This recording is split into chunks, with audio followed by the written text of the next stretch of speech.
I'm Maria Menounos, and you're tuned in to AfterBuzz TV, the ESPN of TV talk. Now, let the buzz begin. Welcome, guys, to Teen Mom, Young and Pregnant, Season 2, Episode 12, Too Low to Let Go. I'm your host, Mackenzie Fain, and with me I have the lovely Haley Catino. We're both from the East Coast studio out here in LA for the last couple of whiles. But thank you guys so much for joining us. We're going to break down this week's episode, last night's episode. It was so good. Lots of drama. Haley, what were your overall thoughts of this episode? This episode, I mean, it definitely kept the drama going from the last one, and I like that. So, yeah. What do you think? Yeah, I mean, I definitely agree. I think so much drama happened. We picked up right where we left off, which was in the mediation room with Kaya and Carla, Xavion's mother. We left off with Kaya kind of walking out, and she didn't have any energy really to kind of give to the situation anymore. Yes. I thought that was such a great call. I think it was such a mature thing for her to do because they really needed, like, they were getting heated at that point. I know they were screaming at each other. So I think I agree. It was really, like, mature of her. So it was good that she left and kind of gave some breathing room because when she came back, I mean, the whole tone really changed. It seemed like she was in a different place, Kaya herself, and Carla completely. She was like, I feel like it just, a switch went off in her head and she was just like, you know what, this is not going anywhere. I need to just let my guard down, apologize. And they were able to relate with each other because she was talking about how she was also such a young mom. So she was it was 4 days after she turned 16 that Carla gave birth to her first kid. Yeah. So she's really in the same boat. And I keep forgetting, I don't know about you guys, but I keep forgetting that Kaya's only 17. Yeah. So I think she's crazy. the youngest on the show, and she was the last one to give birth, like, on this show. Amore's only 5 months old. I guess Rachel is maybe around the same age, and Hazley's pretty young too, at this point. But, I mean, like we said, the conversation just shifted, and for the better. But let me know what you guys think, because I did feel like at one point Carla just changed, like we said, and she was just like, I totally relate to you. I totally understand where you're coming from. I was a young mom. I know you have a lot going on. And Kaya was still a little bit like, hesitant. And she was kind of, bratty in a sense. You think so? Yeah, it still was there, and then it went away. I don't know. I think she was just being, like, defensive of herself and protective. That's what I got from it. Yeah, I guess bratty's not, like, the best word because I totally get where she's coming from. So I don't think it's like, but it wasn't like Carla where she just kind of let it all go. And she was like, you know what? I'm so sorry. I totally get it. I understand. Because Carla was blaming her for getting pregnant. It's true. And it's not just her fault.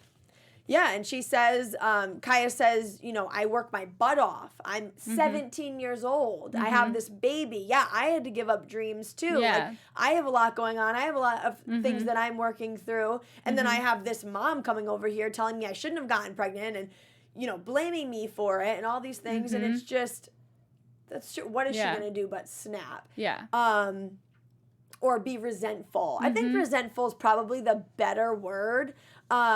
She just wasn't as receptive as Carla was being in that moment. But in the end, I mean, I love Kaya. I think she does a great job when it comes to really looking out for Amore. And Kaya has such a great role model in her mother. Yeah. Which we've seen over and over in this season. I love her mother. Her mother I love her. Is really great.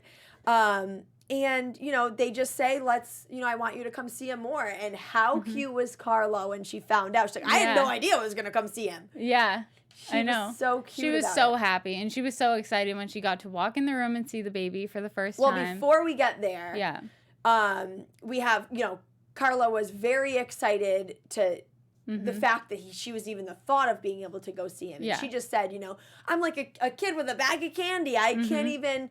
And right there, I mean, I literally like wanted to tear up. It was just so cute how excited she was and how happy she was to even just the simple thought of seeing him. Yeah. So then we get in the car, and Carla's gonna follow the girls, Tiesa and Kaya, to her house to see him more. And Tiesa just says, you know, I'm so proud of you. I'm so proud of you that you got through this, and that she's coming over and you guys got to work through this. What do you think of Tiesa in this situation? I don't know. I feel bad for Tiesa because she is trying her best to be mature about it and have to see, you know, her girlfriend's ex's mom all the time.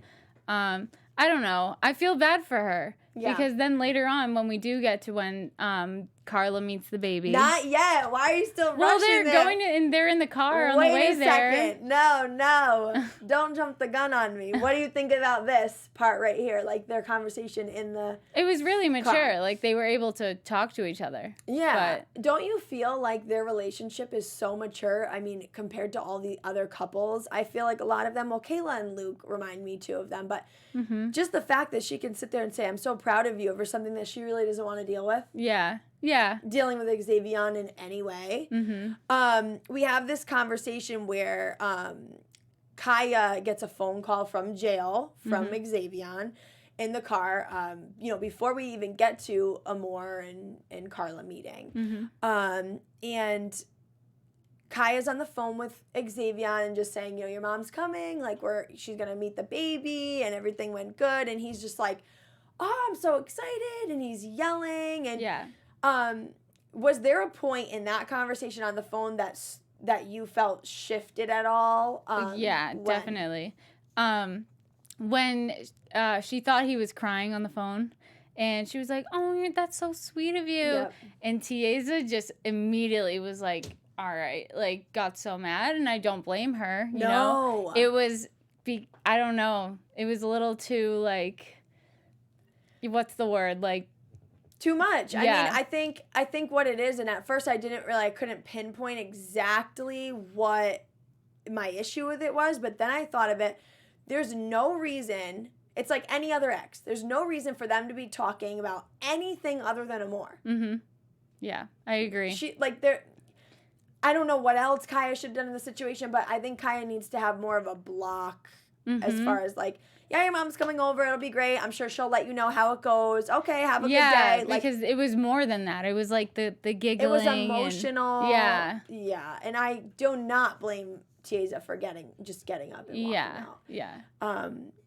But, another thing to say about that, in the previous episode, we saw Kaya not really know if she doesn't really want to be with Xavion, who's in jail for the next 4 years. Yeah. I know. So we don't know. Interesting. Is really interesting to me. What do you think? Who do you think? I mean, I feel for Tiesa. I would be upset in that situation too. And the fact that she doesn't know who she would want, if he wasn't in jail, that's just like, I don't know. I almost feel like, do you think it's fair for Kaya to keep Tiesa around if she's just... No, I don't know. I'm definitely not fair, but I feel like she does want to be with her at the moment. Yeah. So. At the moment, not forever. I know. That's interesting. I know. Interesting choice of words, but I feel like it definitely fits because it's true, and she's admitted it before. She's like, I don't even think I would have been with Tiesa in the beginning of this whole pregnancy even. Yeah. Because, the only reason I was because it was comfortable, and it's what I needed, somebody there and somebody to help me with the baby. And, but. Yeah, like it's good for her to admit that, but. Yeah. You can't drag people along like that. I don't know. No, definitely not. So the moment you've been waiting to talk about since the beginning, apparently, the meeting between Carla and Amor. What do you want to talk about there? Well, no, I thought it was so cute. Her seeing her grandchild for the first time. She was so happy. But my favorite part was the mother. Yeah. Not Kaya's Carla. mother. Yes, Kaya's mother. She's just so chill and positive. Like, I don't know. That woman really, she was the mediator kind of in the beginning to getting her to talk to Carla again. I appreciate that woman. I do. She's great. She really is, and she kind of embodies like what I feel like every person should have in their life, some type of just calm, collected, peaceful. Like, she just like person on your team. Yeah. So the meeting was really cute. One of the funniest parts for me was when Carla's holding him more and looking at him. She's like, "You have my face," and we all know that Kaya is literally 100% that baby. Yeah. That baby looks just like Kaya. I don't know what Xavier looks like. I don't know if we've seen, but I don't think that guy has anything to do with this baby. He looks like Kaya. It was funny, too, when they showed that. It just goes back to Tiesa, and she's just, like, sitting there. Oh, my God. I love Tiesa. I love her. So Xavier calls Carla in the middle of this meeting. Now, we know he had just gotten off the phone with Kaya, and poor Tiesa, again, is just sitting there like, God, I can't get away from this dude. Like, I really can't. But, you know, it was sweet. He called, and he's really happy, and he's emotional that his mom gets to meet the baby. And we know that he met the baby. Kaya brought him to jail. So, anyway, I mean, overall, her storyline in this episode was really great, really touching, and I think, you know, their relationship obviously moved mountains. It was really nice to see. Let me know what you guys think. Do you think you would have, you know, the courage to let it go when it comes to Carla and everything she's said and done to Kaya? I mean, it takes a big person, and I know it did take Kaya a while to get to that place, but, you know, it does take a big person to finally just be like, okay, let's squash this. Like, we need to move on. Yes. But it's really cool to see. Let's move on to someone who didn't have a very big, had a meaningful portion of this episode, but not very much to talk about. It was just Brianna. She's thinking about getting this prosthetic attachment for Brayson's little tricycle that he doesn't even ride. But I mean, we were just making fun of the fact that like he can't even reach the pedals, like you know, checks. Like, but it was really sweet. It was really sweet. She really wants to have this moment with him of teaching him and getting him comfortable on a little tricycle, which is really sweet. And we know her thoughts on getting Brayson a prosthetic is, you know, she wants to wait until he's older and when he can talk. What would you do if you had a son that had a missing limb or part of a limb? Do you think you would want the baby to grow up with and learning how to use the prosthetic, or what? I mean, I think I would try it out definitely because, you know, you want to see what the baby adapts to. But, yeah, I don't know. That's an interesting question. Yeah. What do you think? I think I would do both. I think I would see what works for them. No, I think in a sense I would do like, you know, make sure they got used to both things at such a young age. Like crawling with a prosthetic. I don't know how young they usually do stuff like that, but, you know, all those little milestones that are so important in a child, baby, toddler's life, I would want... Make sure you include the prosthetic in them. Yeah, I would want to try to get that included in the routine as well so that they got comfortable with it and it wasn't so foreign at 7, 8 years old. Oh, yeah. Probably asking for it. Yeah, because she was worried about it being foreign at his age now. And, you know, even though he's gone his whole short life without a prosthetic, babies like that young can adapt so easily. You know? I mean... I think it's great that she wants him to be himself and everything, but at the same time, we have this technology, so why not try to incorporate, like not fully, you can never take it off or never take it off him, but he did so good though. He did good with the putting it in the socket for the... Before we get to that, oh my God, you're jumping all ahead of me today. So she doesn't want to have something on him every day. She's very adamant about that. She wants to just have this idea of asking the doctor to possibly clear, and the insurance, I'm pretty sure, to clear a prosthetic that is attached to the bike, that stays on the bike, but something that he can put his little nub in, and, you know, steer and kind of get used to that, because that's how he would probably ride a bike when he's older, or a tricycle with the pedals and all that stuff. So we did see her struggle of kind of going back and forth, whether it was a good idea, whether it wasn't. But in the end, she ended up thinking it was a good idea, and she was kind of nervous about like if the doctors were going to clear it or not. Was there a point in the episode that you thought maybe the doctors wouldn't clear it, or did you think No, I don't think so. I mean, he's pretty able. He's, like, really active kid. I don't see why they wouldn't clear it for him. Yeah. Yeah. So Brianna wants to wait until he's older to get a permanent prosthetic or one that he would use every day. But Brianna said something really significant in this episode that stuck with me. She said she really does believe, and take it from the mother, I mean, she's going to know out of everybody, that she believes that Brayson feels different and knows he's different than other people, which is so interesting to me at such a young age for her to think or know that he feels that way or knows that he's different. Yeah.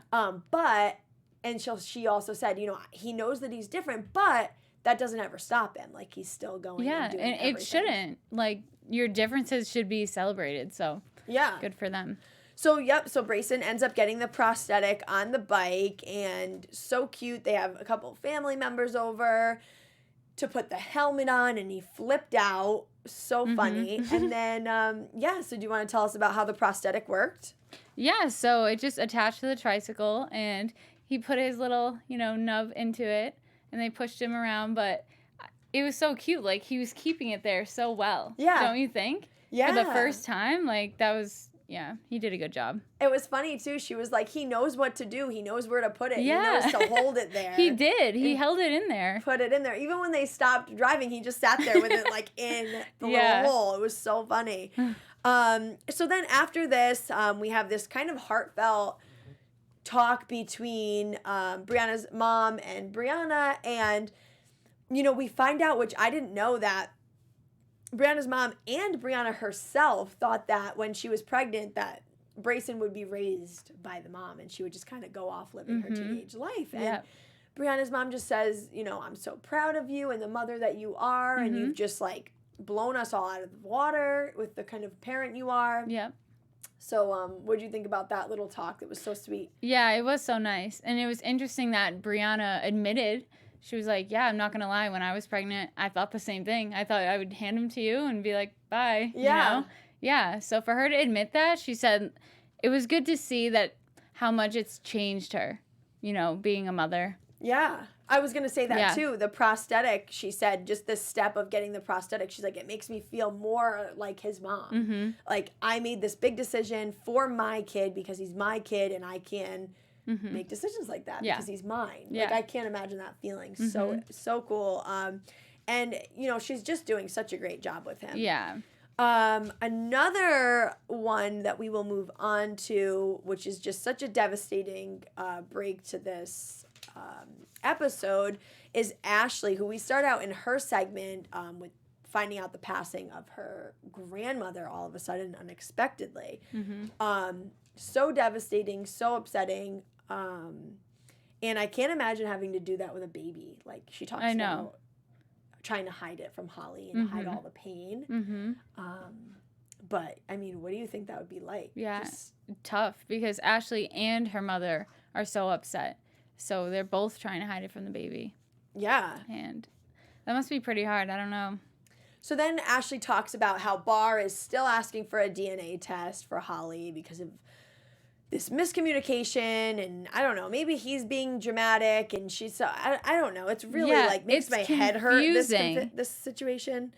What do you think? Do you think she said it in a way that really made him think, or do you think he's just being dramatic? Well, I don't know who said it first, because they're both saying that the other said it, brought it up first, the fact that it wouldn't be his kid. So I'm confused with that, but I think it was definitely a combination of the two of them. So what they're saying is that Ashley said a sentence, and he took it another way than she meant it. So not both of them said it, just she said it. But then she said she can't take it back that he would say that that's not his kid. So he did also say something. No, she's saying he's saying it's not his kid because he wants the DNA test. But he only said that because of what she said. So what she said, and it makes sense, is that if you're not even around Holly, you're not even, in some way she said this, you're not even around Holly, you're not even there for her, so what is the point of you even saying that you're a dad or like being a dad? Like, what is the point of that? Like, why do you even have custody or whatever it is? She said that in some way, which makes sense. And she said it out of anger, but it's like, also, if you're not even going to talk to her or be around her, like, what's the point of even acting like her dad? You're not even her dad. Yeah. So he must have twisted that and took that as, oh, I'm not her dad? Oh, you don't know that I'm her dad? Okay, let me get a DNA test then. So she's like, that's what you got out of that? If you need a DNA test, then, like, Yeah. That was messed up. Of him. And so, then, what? Oh, no, you go. So she just says, imagine dragging your child through a DNA test just because you're petty. And we break to Bar talking to his friend. Do you want to talk about that a little bit, the conversation between the two of them? Well, yeah, he explains that he's upset because she said, it's not your kid. What if it's not your kid? And he's talking about how it might have been twisted. So we see that from his side. Yeah. He's kind of showing, well, maybe she didn't mean it. And then he goes, she looks just like me. Like, that kid is all me. It's like, so then why are you even, you're clearly being petty. Yeah. That's what it. Yeah, exactly. So and then it switches. So, yeah, so she says, she said he isn't there for her. And so why should she have any rights, right? Or act like he even has a daughter. So Bart, talks about how much Holly looks like her. Yeah. And now, all of a sudden, it switches. What does Bart say now? So all of a sudden. Well, now, all of a sudden, Bart is saying that, all right, fine, I'm not getting the DNA test. And then she's mad now because now she's like, no, I want you to get it now. Yeah. What would you do? What way would you I go? would probably react like Ashley. Yeah. Yeah. I'd probably be like, nope, go get it now. Yeah, because she's like, now anytime we have a fight, he's going to bring that up. And if we don't have a paternity test, then it's always going to be a question in his eyes or in his head. Or just something to use against her. And, it's too low to let go, she said. And that's the name of this episode, rightfully so. And another thing, they talk about, Ashley and her mom talk about going to court and, getting really a custody agreement and money and child support and everything in place. And I don't think you can do that without an actual paternity test. Yeah, I'm not sure, but... Let us know what you guys think, if you know about that situation or not. Like, what is driving her to go to court? Because I don't think it's really that, because he's not fighting for custody. He's not fighting for time, and she's not giving. So they're not having a battle like that. So, but yeah, he said, she said, you just don't get to say those things. Those are so deep. Questioning if this is your baby. I mean, that's just like... Yeah. The kid is when 2 years it's clearly now. your baby. Yeah. So we move on to Kayla. So Kayla is doing 2 months and she's going to look at apartments in Iowa with Luke soon. He's going to be starting classes at basketball at the same time that she's due. But she hasn't heard from Stefan in weeks after she told him that she changed Isaiah's name. Madison and Stefan have this conversation about sitting down with Luke and Kayla. And what did you think of that? Like, what is your impression of Madison in this episode from that first? Well, from that first encounter that they show, she seems like very upset about the whole situation. She's very petty about it. Yeah.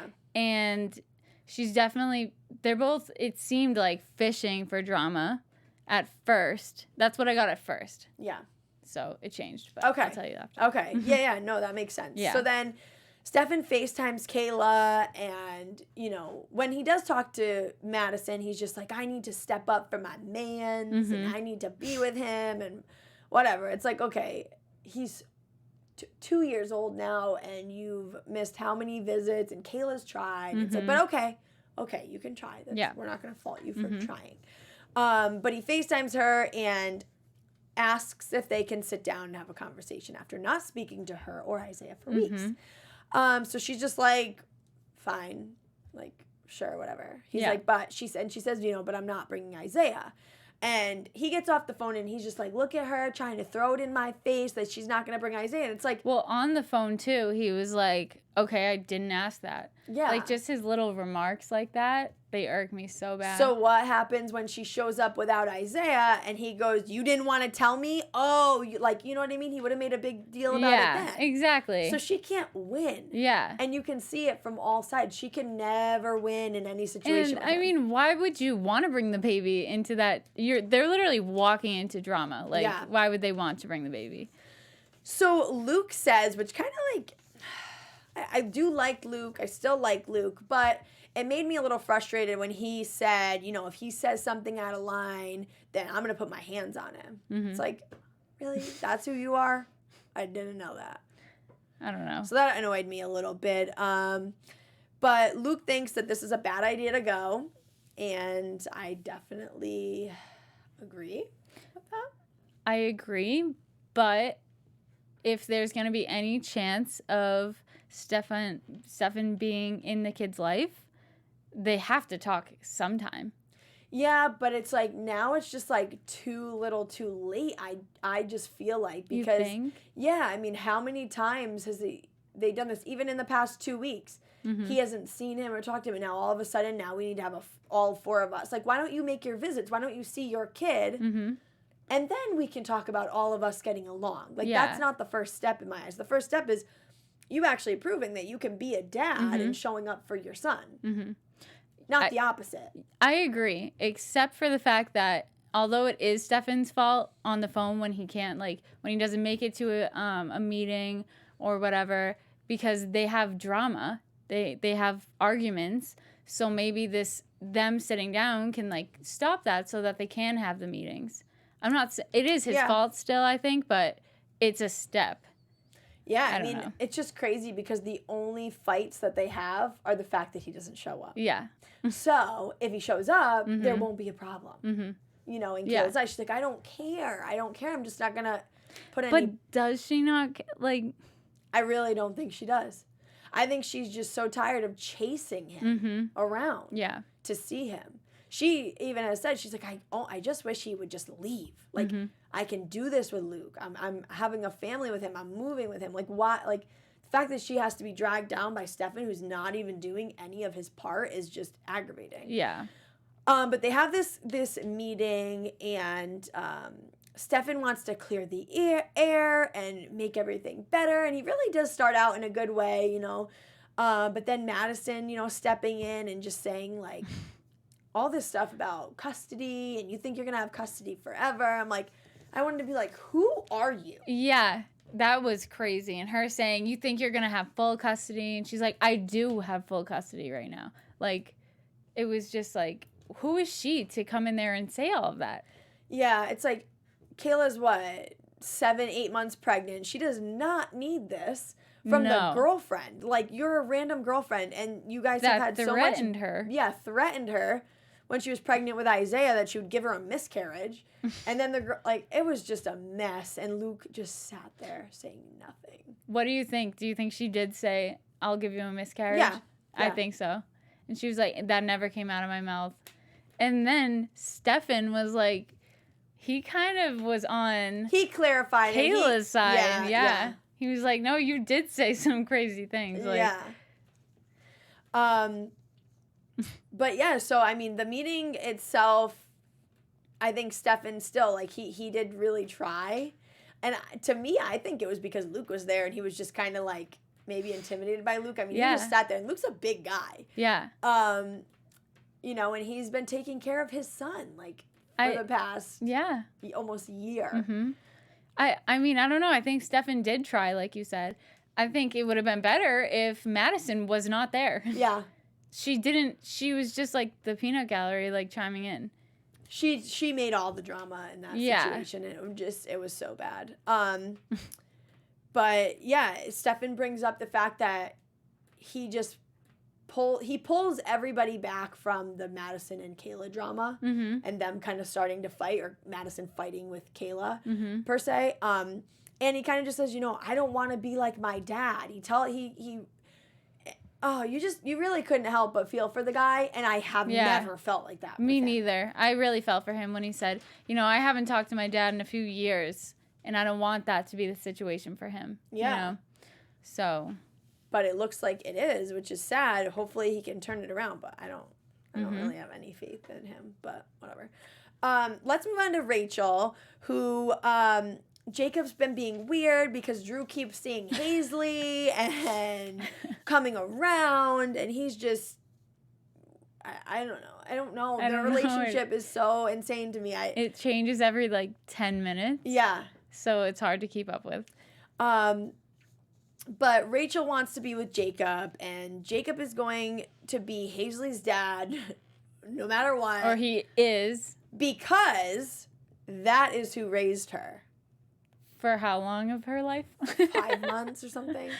But, she really reiterates all the time that she doesn't want to be with Drew. At least Jacob, wants to watch Hazley and has been with Hazley and all these different things. But Jacob doesn't want to watch Hazley so she can go get formula, and there's this whole he's being weird now because of Drew coming over the week before. Yep. So yeah, I don't know what's going on with them. Well, we're going to talk a little bit more on the news and gossip segment in a minute, but she got a lot of crap from this, Hazley not having formula and screaming and crying and needing to eat. But to go over the rest of this episode, Rachel goes to the lake to meet Jacob with her friends, and she ends up not being able to get out of the car because it's too hot for the baby. And her and Jacob end up having this fight. What did you think of the fight? Who do you think should have? Well, I think, Rachel, she does use her mouth too much, sometimes, but Jacob he was not showing any signs of caring. He was like, I don't really care. I'm done. He was saying some pretty mean things to her. I don't know. What do you think of that? Yeah, I think the same thing. I think she got herself, that situation when you were younger and you'd fight with your 8th grade boyfriend, and you'd be you would just keep saying things, and then you'd get yourself into trouble. Nowhere, and you get nowhere. And you'd just be like, why did I keep going? I should have shut my mouth. Yeah. Actually, that happens to me now, and I'm how old? But anyway, you know what I mean? I think she just kept going because she was so mad. They both did, and I don't know. Then they're threatening each other, never talk to me again. You're out of her life. And he's like, okay, yeah. So then she's just like, if you don't come home with me right now, then we're done. We're done. You're single. He's like, okay. She's like, I'm gonna burn your stuff in the yard. She was pissed. Yeah, she was. Yeah, I don't know. She definitely seems to get herself kind of in these situations, but Jacob wasn't being nice either. No. He really wasn't caring. So. No, but poor Jacob. I think it's getting hard because Hazley looks just like Drew. Yeah, she does. There's no denying. I do not need a paternity test for this baby because there's no denying, and and with Drew still around and him seeing what she looks like, it just must be really tough for him. Yeah. And it must be really tough for Rachel too because she wants to be with Jacob. She said it so many times. Yeah, she does this week. That's true. Yeah. All right. Well, we do have some news and gossip that I want to talk about because it has to do with Rachel. So, Rachel took to Instagram last night posting a picture of baby Hazley, who, again, looks just like Drew. It's a picture of baby Hazley, and she captions it, yeah, because my baby definitely isn't fed. And I think she's referring to all the little cute rolls that she has on her arms. Y'all do realize she's 11 months old now. I didn't leave her with my mom all the time. I've never had a partying stage after I had her. I partied before I got pregnant, and Hazley is what changed my life around. Don't get me wrong, everyone needs a break, but I've took care of this kid. Really, guys, this is Drew all the way. We have another picture of just a little bit of Rachel's hair and her saying, And I did go out on my birthday. Hell yeah, I did, which was, she's referring to a previous episode.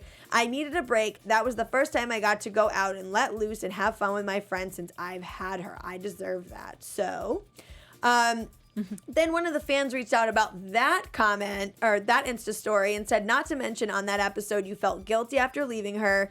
And your friend even said you kept asking about her all night. So, I mean, there's no denying she's a great mom. Yeah. Like, you can't say she's following in Mallory's footsteps completely or anything like that. Don't you think? Yeah, I think she's a great mom. I do. Yeah. And I think the formula thing, she was hungry. She needed to get formula. Like, give her a break. Yeah, break, give her a like, break. She was going to get it. It wasn't like she was saying, shut up, kid. Like, stop crying.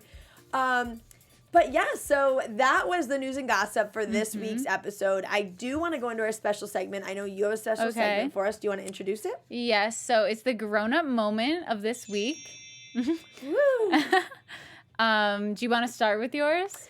Sure. So my grown-up moment of this week would definitely be Kaya because she just blossomed into this forgiving young lady and fixed the relationship with Amore's grandmother, Carla, and it was really great to see. Yeah, that's nice. Well, mine was, I'm very surprised by my own. It was Stefan. Oh, and it was such a good one. It was him admitting that he was the reason that he hasn't been seeing his son, but that he's admitting now that he wants to start seeing him. So, I mean, I don't know. I thought he was really grown up in this episode. I think that's a perfect one because I feel the same way. Like, he's never taken responsibility before. He's always pinned it on Kayla. I couldn't believe what he was saying. So. Yeah. Oh, that's such a good one. Okay, guys. So on the next episode, I have an on the next recap for you guys. Your AfterBuzz TV predictions. We have an Stefan wants to accept the apology. He wants the group to accept the apology from him, and we kind of finished that conversation off. Brianna's talking to someone new, so we're introduced to a new person. We knew she was on dating websites, and so she found somebody. Let's see if she introduced him to Brayson, him, her, whatever, whoever we find out it is. Also, she has a friend over in that episode, and she was struggling with that. Oh, yeah, that's so true. We on the couch. Yeah. Bar comforts Ashley. They go out to dinner and with Holly, and so I don't know, are they reliving, getting back together and reconnecting? Rachel may be pregnant, and I really think we're in the situation that we were in the beginning. I mean, she just had sex with Juice. She just had sex with Jacob. It could be either of their babies. Yeah. It could literally be either one of them again. Yep. I mean, maybe she just has another baby and it looks just like Jacob, so now she has one from each, so it's like, okay, you can go to either eye, whatever. I don't know. All right, guys. Well, thank you so much for joining us. Haley, where can we find you? Instagram at Haley Catino. And you can find me on Instagram at Mackenzie Fain. Thank you guys so much for joining us. We'll be back next week with the whole episode for the new Teen Mom Young and Pregnant. And it'll be lots of drama. I can't wait to continue the Stefan and Kayla conversation with their significant others and everything else. Thank you guys so much for joining us. We'll see you next time. Our founder, Keven Undergaro, and me, Maria Menounos, would like to thank you for tuning in to AfterBuzz TV. Remember, we're not just the first, we're the biggest in the world, and we're the only destination for all your favorite TV shows. Whatever you crave, we've got it. So go to AfterBuzzTV.com and check out our lineup. Buzz you later. The views expressed herein are those of the hosts only and do not necessarily reflect the views of AfterBuzz TV or its owners or principals.